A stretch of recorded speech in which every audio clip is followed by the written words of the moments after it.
Class record हो रहा है ना? चलिए, लास्ट क्लास में अकाउंटिंग फॉर कंपनीज पढ़े थे, इशू ऑफ शेयर्स, जिसमें हमने शेयर्स के बारे में पढ़ा नहीं था, बेसिक्स पढ़ा था। जैसे before starting the concepts of issue of shares कुछ की पॉइंट्स हमें ध्यान रखना है, जिसमें हमने बताया कि forms of business operation, forms of business operation, business के क्या प्रकार है। तो हमने ऑलरेडी देखा प्राइवेट सेक्टर, पब्लिक सेक्टर है, मिक्स सेक्टर होता है, जॉइंट सेक्टर।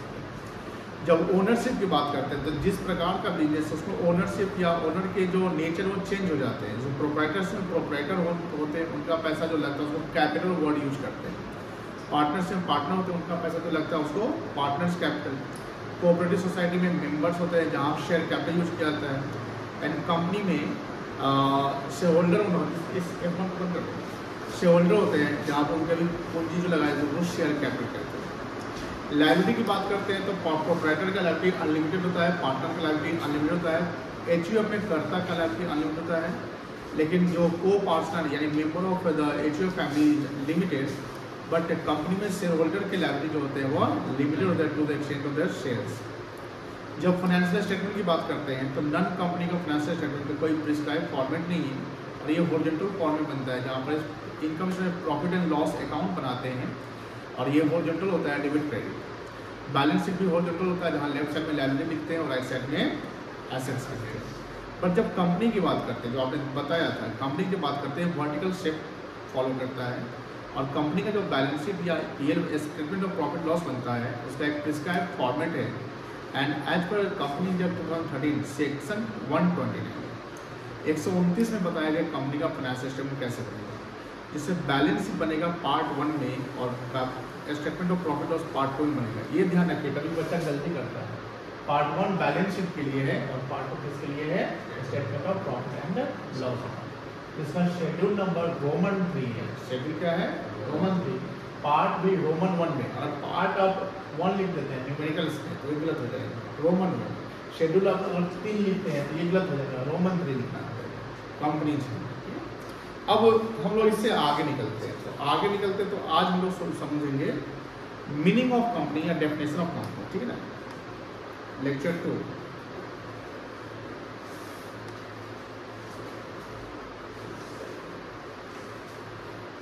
15 जुलाई 16 जुलाई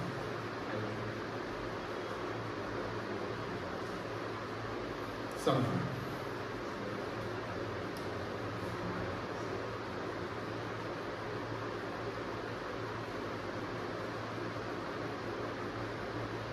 कंपनी, कंपनी का मतलब होता है साथ साथ, टुगेदर। को मतलब टुगेदर, को मतलब क्या होता है? तो कंपनी एक इंग्लिश वर्ड है। जैसे इकोनॉमिक्स क्या है आपका? इकोनॉमिक्स कौन सा वर्ड है? और इसका ओरिजिनेशन वर्ड क्या है? इकोनॉमिक्स का ओरिजिनेट वर्ड कौन सा है? कहाँ से ओरिजिन हुआ है? ग्रीक वर्ड से। किससे होता है? ग्रीक वर्ड से, और इकोस नेमिंग कहते हैं। उसी प्रकार कंपनी एक इंग्लिश वर्ड है और ये ओरिजिनेट जो हुआ है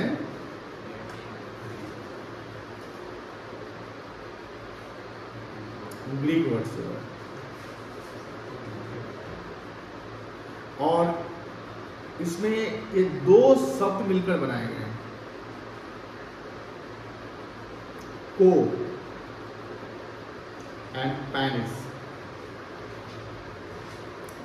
को का मतलब होता है टुगेदर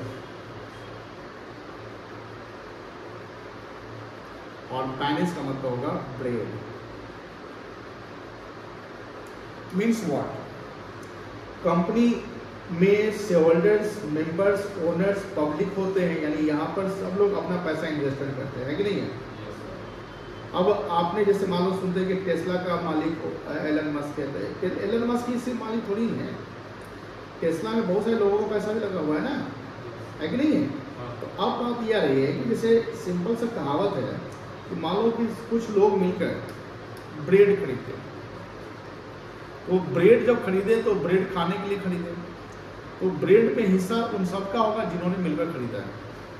तो कंपनी में भी यही बात होती है कि कंपनी में एज ए शेयर होल्डर जब आप मनी इन्वेस्ट करते हैं और उस मनी इन्वेस्टमेंट से कंपनी अपना बिजनेस को रन करती है, रन करने के बाद कंपनी को प्रॉफिट होता है, तो वो प्रॉफिट में सबका हिस्सा हो जाएगा।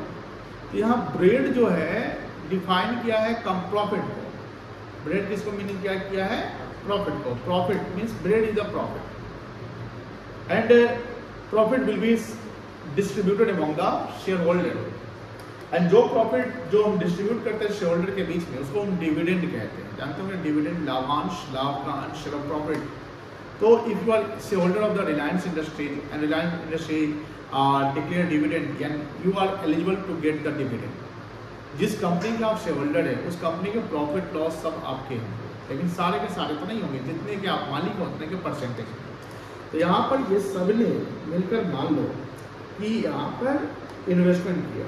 क्या किया? इन्वेस्टमेंट किया। तो इन्वेस्टमेंट करेंगे तो ग्रुप ऑफ इंडिविजुअल मिलकर एक कंपनी बनाया, उसमें इन्वेस्टमेंट किया और इन्वेस्टमेंट करके एक रिजल्ट आपको आता है किस चीज का? प्रॉफिट का। अब जो ये प्रॉफिट हो गया, एक प्रॉफिट क्या होगा इनको?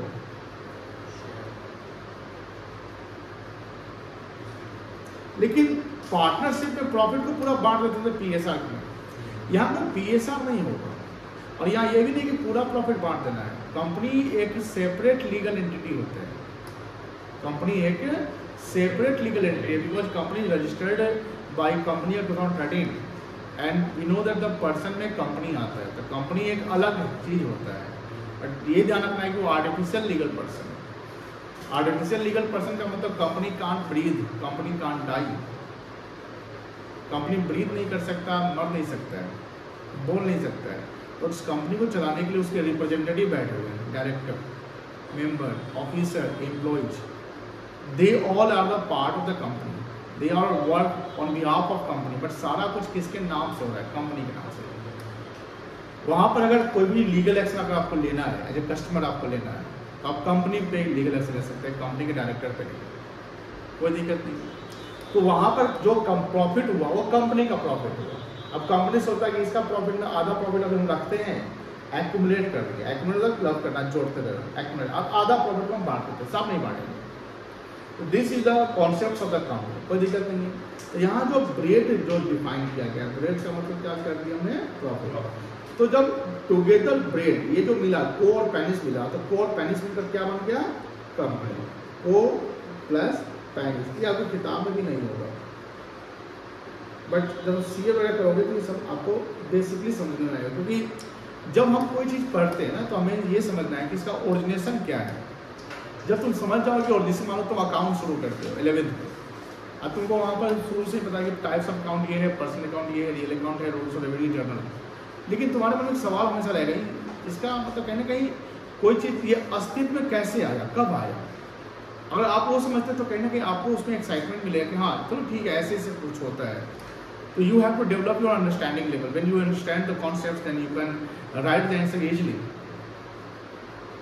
अगर आप उसको अंडरस्टैंड नहीं कर पाते तो आपको आंसर बनाने में भी नहीं बनेगा, क्या लिखोगे। आप जब जितना समझ जाते हो तो ऐसा नहीं कि बुक किस लैंग्वेज लिख कर नहीं जाना, ऐसा नहीं होता है, कभी भी ऐसे पॉसिबल नहीं है। स्कूल के बच्चे जो होते हैं ना वो याद कर सकते हैं, आप लोग याद नहीं कर सकते, आप लोगों में आपका रिटेंशन पावर कम है, बट अंडरस्टैंडिंग लेवल जो है आप लोगों का ज़्यादा है। और you have to develop your understanding power. ठीक है, ये समझ गए।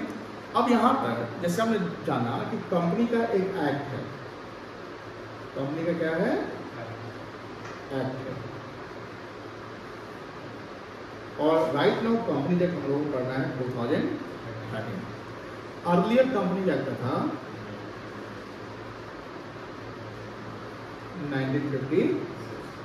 1956 में कंपनी एक्ट था, बट 1950 में बहुत सारी इंडिया में घटनाएं हुई। इंडस्ट्रियल रिवॉल्यूशन भी 1956 में आया था, यानी 1956 जो ईयर है ये काफ़ी इंपॉर्टेंट है इंडियन इकोनॉमी के लिए, क्योंकि यहाँ पर इंडिया में इंडस्ट्रियल रिवॉल्यूशन कब आया था? 1956 में। ये इंडियन इकोनॉमी में हम लोगों को पढ़ना है। 1956 में उसी में आया था आईपीआर। क्या आया था? आईपीआर। आईपीआर का फुल फॉर्म है इंडस्ट्रियल पॉलिसी रिजोल्यूशन, जिसमें 3 चीजें लाई गई थी, LQP। L for licensing system, यानी यू हैव टू, अगर आपको इंडस्ट्री डेवलप करना है, इंडस्ट्री सेटअप करना है तो लाइसेंस लेना पड़ेगा। क्यों फॉर कोटा, सभी को यानी प्राइवेट सेक्टर को हर जगह अलाउ नहीं था, कहीं आपको बिजनेस फ्रीली कर सकते, यानी इंडियन इकोनॉमी में फ्री मार्केट नहीं था, अभी फ्री मार्केट है। रिलायंस जियो सोचता है कि हम म्यूचुअल फंड में जाते, आ गया। पी फॉर परमिशन, कि अगर आपको इंपोर्ट एक्सपोर्ट करना है तो गवर्नमेंट से पहले आपको क्या लेना पड़ेगा, अभी नहीं है इसमें। अब ये इस तीनों को हटा दिया गया 1991 में, ये तीनों को जो यानी ये जो हाँ ये इसको रिप्लेस किया गया, मतलब इसको क्या किया गया, रिप्लेस कब किया गया, 1991 में किया गया। और 1991 में जो आया उसको इकोनॉमिक रिवॉल्यूशन कहते हैं, न्यू इकोनॉमिक पॉलिसी। और इसमें 3 चीज फिर आया था, एलपीजी आ गया था, याद होगा क्या था, एलपीजी लिबरलाइजेशन। तो हर चीज का कहीं ना कहीं प्राइवेटाइजेशन। एंड अब आपको एक्सपोर्ट इंपोर्ट करने के लिए ज़्यादा हार्ड ऑफ गवर्नमेंट को जरूरत नहीं है, प्राइवेट सेक्टर बहुत ज़्यादा हो गया है, एंड लिबरल पॉलिसी हो गया। लिबरल मतलब सख्ती नहीं है, कम है। तो अब सख्ती नहीं है, कम है, तो आप फ्रीली काम कर सकते हैं ना। अब जैसे कोचिंग आने का नहीं आने का, मान लो घर वाले से सख्त नहीं है, नहीं कोई दिक्कत नहीं आया बच्चा से, सख्ती नहीं आपको जाना है, सर पूछो कोचिंग खुला है कि नहीं खुला, बच्चा ठीक है रेंट पर पहुँच जाओ, उतनी बारिश नहीं हो रही कि तुम, या आधी तूफान तो नहीं कि तुमको दिक्कत हो सकती है। तो लिबरलाइजेशन का मतलब होता है कि हम कहीं ना कहीं सख्ती कर देते, सॉरी सख्ती को हम कम करते हैं, ढीला कर देते हैं। प्राइवेटाइजेशन का मतलब होता है कि जो गवर्नमेंट की कंपनी जो लॉस मेकिंग, जैसे एयर इंडिया, जैसे बेस्ट एग्जाम्पल, एयर इंडिया क्या हो गया, प्राइवेट सेक्टर हो गया, बाईजू नहीं बाई। जो प्राइवेटाइजेशन का मतलब ये भी प्राइवेट में दो मतलब होगा, प्राइवेट मतलब जो पब्लिक सेक्टर कंपनी यानी गवर्नमेंट की कंपनी अगर लॉस में है तो गवर्नमेंट ने उसको बेच दिया, उसको प्राइवेट वाले को ला दिया। जैसे एलआईसी जो 100% गवर्नमेंट की नहीं है, पहले 100% गवर्नमेंट की थी, अब 96.4% गवर्नमेंट की है, 3.6% जो है प्राइवेट जो शेयर होल्डर के पैसे है उसको लगे, ठीक है। और ग्लोबलाइजेशन का मतलब ग्लोबलिंग है, कोई दिक्कत नहीं है। 1956 में बहुत सारी चीज़ें होती हैं, इसमें हिंदू सक्सेशन एक्ट में 1956 में, कोई दिक्कत नहीं है। कंपनी में जो एक्ट है उसमें एक सेक्शन है, as per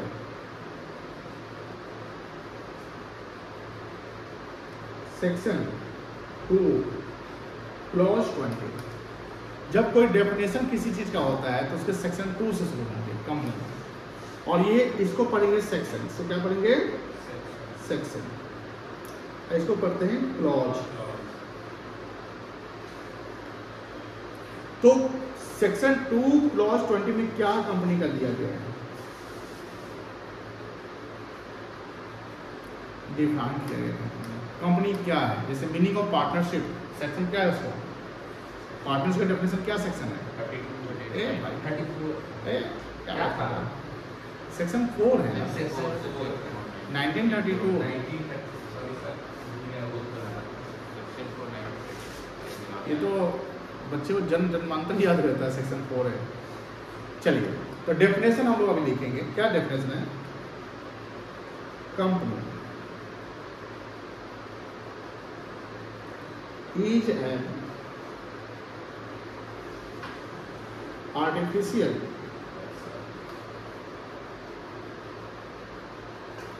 legal person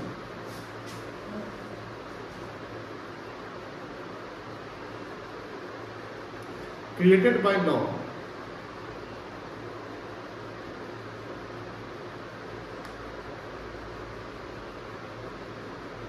having common shell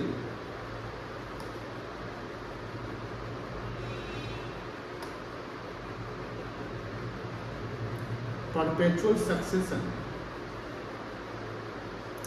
and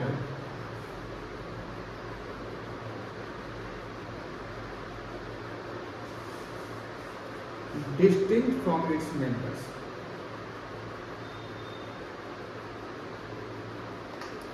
This is the definition of the company. इसी डेफिनेशन से कंपनी के कुछ फीचर्स बनेंगे। तो सबसे पहले डेफिनेशन में क्या मेंशन है, कंपनी जो है एक आर्टिफिशियल लीगल पर्सन है। जहां पर ये क्रिएट किया जाता है बाय लॉ, और कंपनी के अपना एक कॉमन सील होता है, इसको मोहर कहते हैं, स्टैम्प कहते हैं, और कंपनी गोइंग कंसर्न फॉलो करता है। परपेचुअल सक्सेशन का मतलब होता है गोइंग कंसर्न, यानी कंपनी में डायरेक्टर मेंबर आते और जाते हैं, मरते हैं, बट कंपनी फॉर्चुअल फ्यूचर के लिए चलते रहते हैं। जो कंपनी का फाउंडर, क्योंकि कंपनी में क्या है ना कि कंपनी से आप सेटअप कर लिए, जैसे प्रोप्राइटरशिप में क्या है कि आपने बिजनेस बनाया तो आप ही गए हो, आप मरेंगे बिजनेस हो सकता है बंद हो जाए, बाल बच्चा चलाए या ना चलाए। पार्टनर से पार्टनर मरेगा तो चांस है बंद होने का। कंपनी में ऐसा नहीं है। कंपनी में ऐसा क्यों नहीं? क्योंकि कंपनी एक आर्टिफिशियल, कंपनी एक अपना ही अस्तित्व बना चाहिए, कंपनी एक अपना ही ऑर्गेनाइजेशन बन गया है। आपने बनाया तो आप कंपनी की नहीं। जैसे ओला इलेक्ट्रिक, चाहे पेटीएम, अब पेटीएम अगर हम नहीं कर सकते, अगर मान लो कि जैसे ओला का कौन है, भावेश अग्रवाल है, मान लो भावेश अग्रवाल का कुछ हो जाए तो ओला बंद हो जाएगा, ऐसा नहीं है।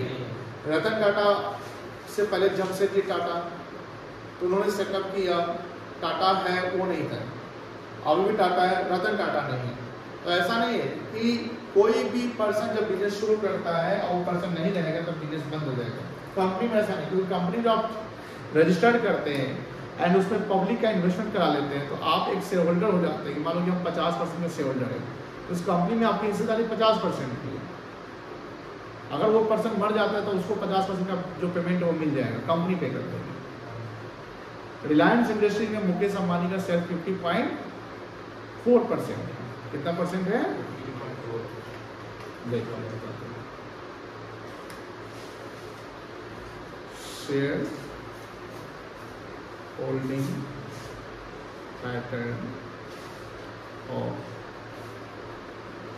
अंबानी इन RIL 50.39%। इसीलिए रखा हुआ है मेजॉरिटी। तो आप ये कह सकते हैं कि रिलायंस इंडस्ट्री में 50.39% में एक परिवार मालिक है, मुकेश अंबानी। क्या लिखता है? The Ambani family including the Mukesh Ambani, Nita Ambani, Akash Ambani, Isha Ambani and Anant Ambani collectively. Mukesh Ambani का अपना होल्डिंग्स नहीं है, अंबानी फैमिली का है। उसमें 5 लोग हैं, मुकेश, नीता, आकाश, ईशा, अनंत। अभी बहू को नहीं घुसाया इसमें, बहू को यहाँ पर नहीं लाया गया। यहाँ पर जो 5 मेंबर है उसको 50.39% का स्टेक है। स्टेक मतलब कंट्रोलिंग पावर कहते हैं इसको, ओनरशिप को स्टेक कहते हैं। क्या कहते हैं? Stake in the Reliance Industry limited. अब इसकी बात, इसका मतलब ये कि रिलायंस इंडस्ट्री जितने भी सब्सिडियरी होंगे ना उसमें इनका भी शेयर उतना ही होगा। अब बोलता है कि सर अगर 50.39 हो गया तो 49.61% किसका है? उसमें क्या? पब्लिक। तो 60 से 70 लाख शेयर होल्डर है। I am also the share holder of the Reliance industries. मैं किस परसेंट में आऊँगा? 49.61 वाले परसेंट में आऊँगा। तो 60 लाख लोग हैं उसमें मैं भी एक इंसान हूँ। बोलता है as a chairman director also personally hold the portion of the shares while the remaining 49.61% owned by the public shareholder including the institutional and retail investor। Institution में कोई बैंक भी इन्वेस्ट किया, इंस्टीट्यूशन का मतलब जो लॉन्ग सम में, जैसे हाँ म्यूचुअल फंड एजेंसी करती है, बैंकिंग करती है, हम तो रिटेलर्स हैं। मान लो ब्लैक रॉक ने इन्वेस्टमेंट किया है, वो इंस्टीट्यूशन में आ जाएगा। समझ में आ गया कॉन्सेप्ट? यानी अब मान लो कि अंबानी फैमिली में कोई पर्सन के साथ कुछ हो जाए, छुट्टी में चल जाए, रिटायर हो जाए, ट्रांसफर, मान लो मुकेश अंबानी के समय रिटायरमेंट ले ले, जैसे मुकेश अंबानी की माँ का जिक्र नहीं है, क्या नाम है? कोकिलाबेन अंबानी सर, तो कोकिलाबेन है यही ना। तो मुकेश अंबानी की माँ का जिक्र नहीं है, लेकिन जब धीरूभाई अंबानी रहे होंगे तो हो सकता है उसमें उनकी माँ रही होगी शेयर होल्डर, कोई भी चेयर। तो ये कहते हैं इसको परपेचुअल सक्सेशन कहा गया है। द परपेचुअल सक्सेशन का मतलब यही हुआ कि the member director may come and go but company runs for foreseeable future. India में जो कंपनी है, आप एप्पल के फाउंडर को याद करिए, कौन थे? Steve jobs. स्टीव जॉब्स को कैंसर हुआ, मर गए, बट एप्पल कंपनी अभी है कि नहीं है? एंड वर्ल्ड की सेकेंड लार्जेस्ट कंपनी है। बहुत सारी ऐसी कंपनी है। तो यहाँ पर इसको परपेचुअल सक्सेशन कहा गया and distinct from its member distinct from its member का मतलब जब कंपनी में जो भी ट्रांजेक्शन होंगे, जो प्रॉपर्टी ओन होगा, बैंक अकाउंट खुलेगा, एनुअल रिटर्न फाइल होगा, एनीथिंग दिस, सब किसके नाम से होगा? कंपनी के नाम से होगा। This is the definition of the company which is given in section 2 clause 20। कोई दिक्कत नहीं है, क्लियर है ना? या तो थोड़ा नोट करिए, इसके बाद इसके फीचर्स को लिखवाते हैं। कहाँ से लिखना है? यहाँ से लिखना है ना। देखो क्या सपोज, चलो आगे लिखते हैं। Company is an artificial person, legal person created by law, having common seal, perpetual succession and distinct from its member. It is, इसमें आगे लिखना, it is separate legal entity. This is the definition of the company. अब note करिए feature of company क्या है।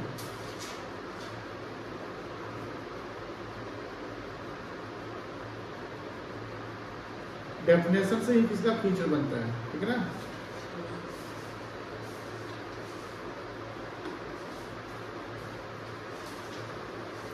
पहला है incorporated association. Association का मतलब संगठन, और इनकॉर्पोरेटेड जो संगठन बना हुआ वो रजिस्टर्ड बाय लॉ है। क्या है? Registered by law. लिखिए इसके बारे में। Company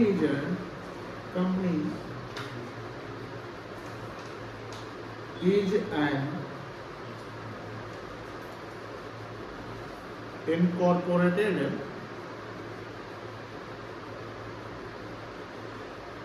association, which means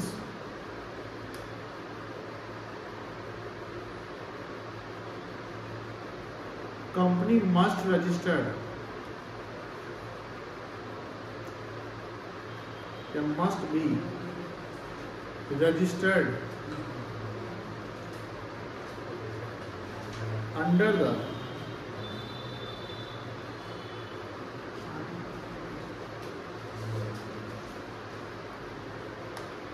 company law 2013 as it law भी बोल सकते हैं, मतलब कंपनी एक्ट 2013 कंपनी 2013 बोलते हैं, कंपनी का लॉ बना 2013 में ना। And it come into existence. क्या मतलब है?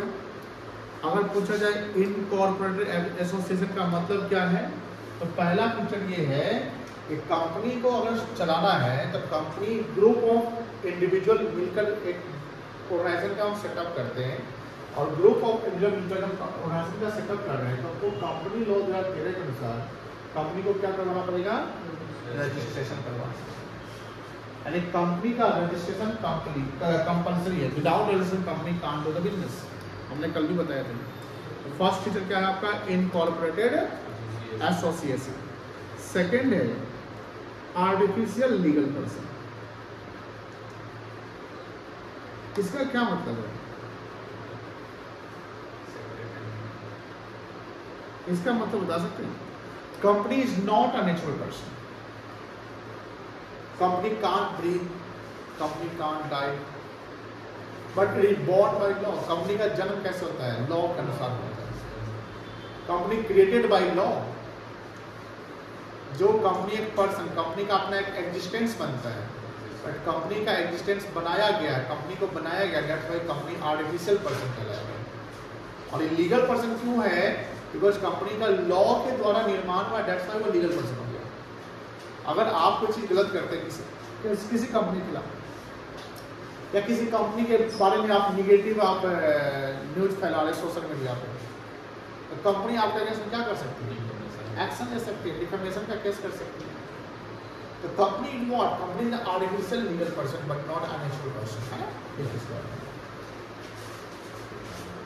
लिख रहे हो? तो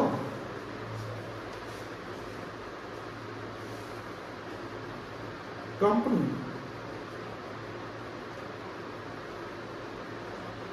is not a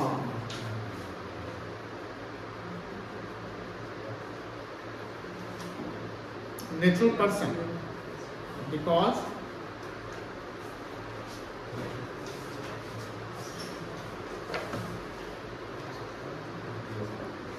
company can't breathe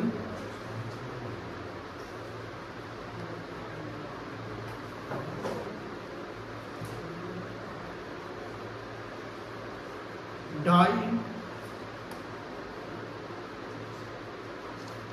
but it is created by law. Therefore, we can say that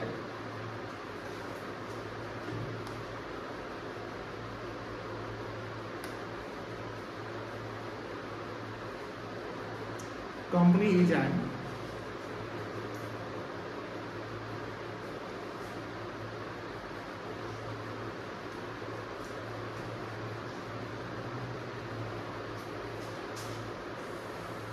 artificial legal person.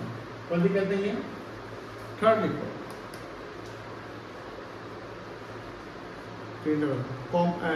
Third separate legal entity. इसका मतलब क्या है बता सकते हैं?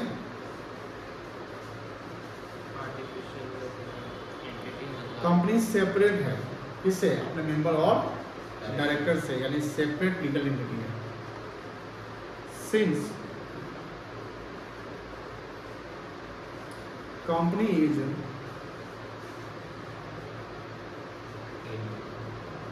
incorporated as per law, company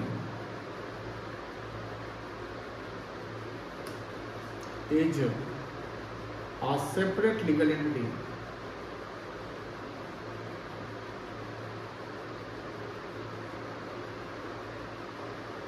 because company can sue मतलब sue, take decisions on management,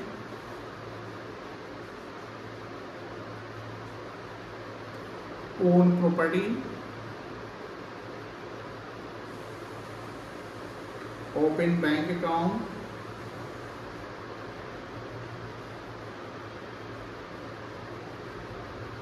etcetera.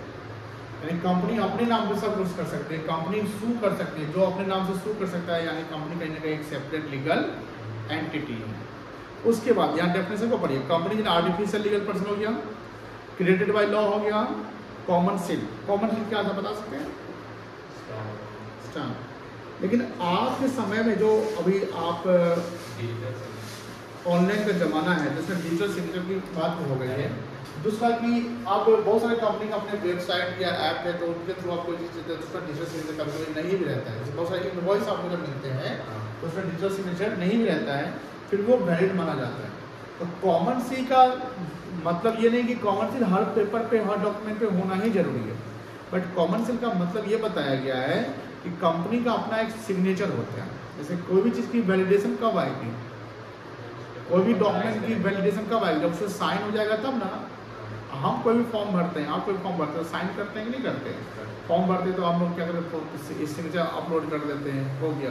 तो कहीं ना कहीं कंपनी का भी चीज़ होता है, तो कंपनी का तो सिग्नेचर, तो कंपनी का तो अपना हाथ पैर नहीं ना है, तो कंपनी का हाथ पैर ही क्या हो जाएगा? उसका सिग्नेचर यानी मोहर कहलाएगा, ठीक है ना। कॉमन सील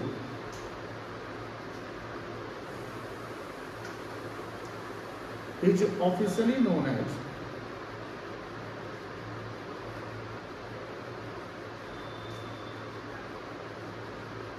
तो नहीं लिख रहा पीयूष, बोला पढ़ा दीजिए, पढ़ा रहे हैं तो लिख नहीं रहा। आशुतोष तुम no series of company.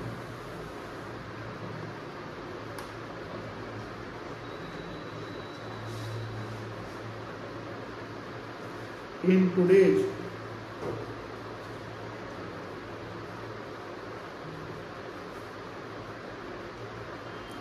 business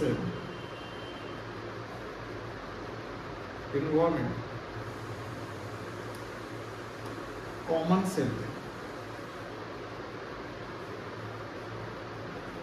is not compulsory.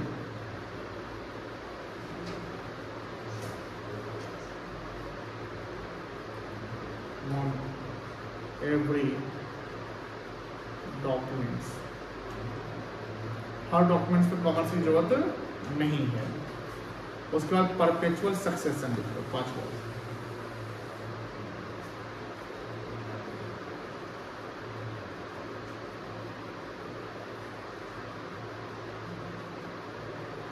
इसका मतलब होता है गोइंग कंसर्न। क्या होता है मतलब बेटा? बातें नहीं करो।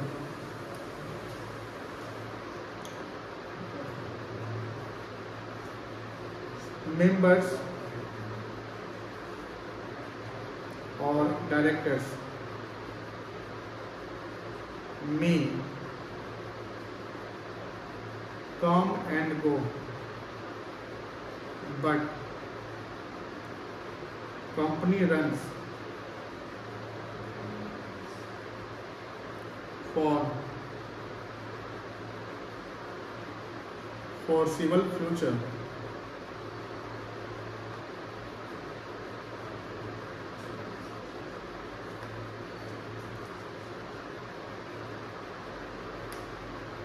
for example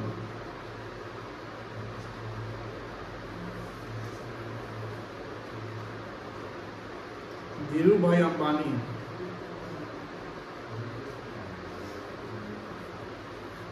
establish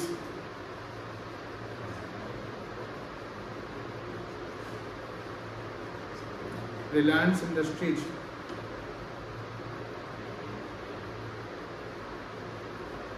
he died but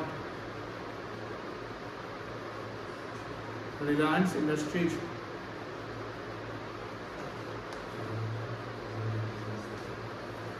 run its business। हो गया? छठा लिखो limited liability. Limited liability, the liability of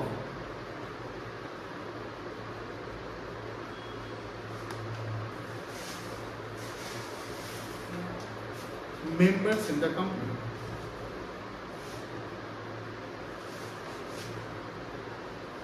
is limited to the extent of share capital।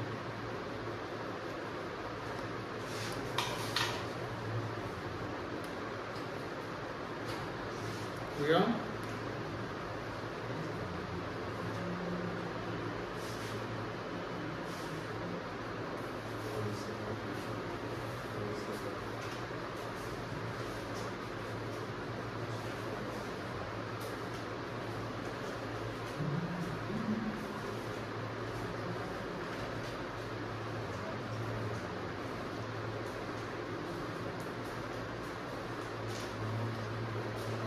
एक और लिखवा दें,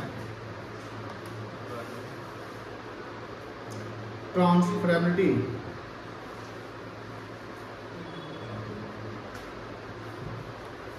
of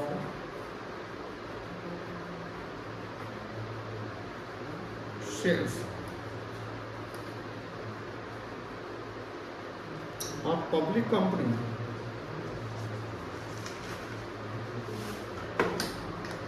can freely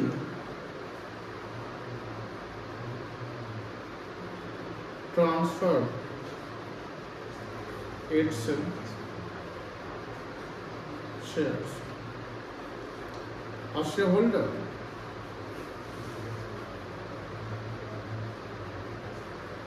of company can free transfer it's shares. But ये कौन सी कंपनी शेयर ट्रांसफर कर सकती है? Public company. जैसे मान लेते हैं कि इसमें ओनरशिप किसी का परमानेंट नहीं होता, आप जब तक चाहे आप ओनर बन सकते हैं। आप जब शेयर ट्रांसफर करते हैं, ट्रांसफर का मतलब यहाँ पर शेयर को सेल बाई करना, सेल करना, क्या करना? सेल। ट्रांसफर का मतलब ऐसे गिफ्ट देना। हाँ, गिफ्ट आप कर सकते हैं, लेकिन जनरली जैसे हम लोग शेयर खरीदते हैं और बेचते हैं कि नहीं बेचते हैं, यही वर्ड ट्रांसफर ऑफ शेयर्स। तो यहाँ पर कोई रिस्ट्रिक्शन नहीं है, लेकिन ध्यान रखिए आप पब्लिक कंपनी में कोई रिस्ट्रिक्शन नहीं है, इसमें कोई लॉक इन पीरियड नहीं आता है। तो you know the lock in period क्या होता है? क्या होता है? जो होता है कि 3 साल तक रखना है, नहीं ऐसा नहीं है, निकाल नहीं सकते हैं, निकाल सकते हैं, मतलब तोड़ चार्ज तोड़ सकते हैं, चार्ज कटे तो चार्ज इंटरेस्ट कम मिलता है।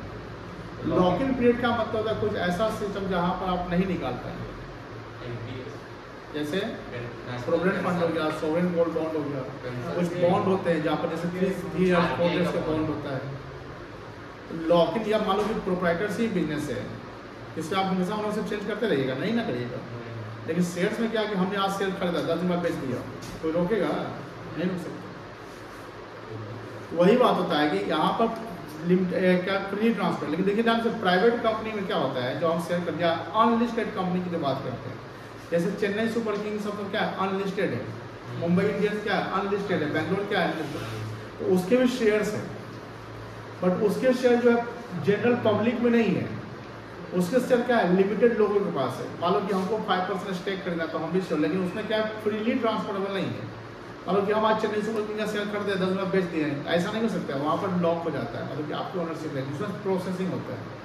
आई चेन्नई से सुपर किंग वालों IPO लाती है, चलाती है IPO लाती है, अपने शेयर को लिस्ट कराती है स्टॉक एक्सचेंज में, देन आप फ्रीली आप शेयर खरीद बेच सकते हैं, ओनरशिप कम ज़्यादा कर सकते हैं, कोई दिक्कत नहीं। चलो आज रहने तो फ्यूचर इतना ही रह देते हैं, ठीक है। कल इस शेयर्स के बारे में पढ़ेगा फर्स्ट, ठीक है। सो नोट कर लिया? नहीं किया है, कल आप देख लीजिएगा, शुरू से नोट करेंगे नया में। तुमको नोट्स कहाँ से मिलेगा? आप भेजते हैं? कहाँ भेजते हैं?